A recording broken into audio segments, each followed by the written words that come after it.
কাউকে মানসিক কষ্ট দিচ্ছেন, খুব যত্ন করে দিন যাতে কেউ টের না পায়। তবে নিজেকেও একটু তৈরি করে রাখবেন ভবিষ্যতের জন্য। যে কষ্টগুলো কাউকে দিচ্ছেন, দুনিয়াতে তার পুরোটা না হলেও মিনিমাম 1/3 ভোগ তো করেই যেতে হবে আপনাকে।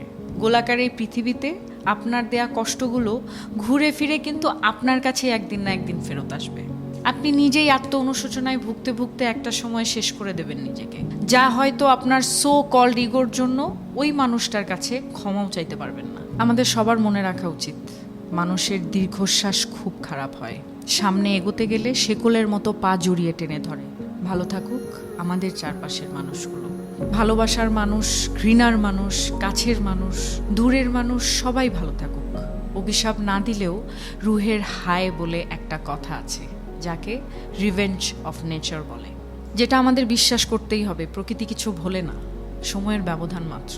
সময় মতো হয়তো আমরা বুঝে উঠতে পারি না ঠিক কোন কাজের শাস্তি পাচ্ছি। কাউকে কষ্ট দিয়ে, অপমান করে, কাউকে কাঁদিয়ে, কাউকে কথা দিয়ে বেমালুম ভুলে যাই আমরা। কিন্তু মনে রাখবেন, প্রকৃতি কখনো ভোলে না, প্রকৃতি ক্ষমা করে না। প্রত্যেকটা মানুষ তার খারাপ কাজের শাস্তি কিছুটা হলেও এই দুনিয়াতে ভোগ করে, কদিন আগে কিংবা কদিন পরে, কিন্তু সে শাস্তি পাবেই। এমনকি এই মুহূর্তে আপনি যার সাথে ইচ্ছাকৃত অন্যায় করে নিজেকে জয়ী ভেবে বেশ ফুরফুরে মেজাজে আছেন, মনের আনন্দে ঘুরে বেড়াচ্ছেন, অপর পাশে সে হয়তো প্রতিবাদ করবে না, কিন্তু তার নীরবতা, কষ্ট থেকে আসা দীর্ঘশ্বাস আপনার সাথে বোঝাপড়াটা সঠিক সময়ে করে নেবে। কারণ উপরওয়ালা কাউকে ঠকান না, তিনি কারো একার নন, তিনি সবার।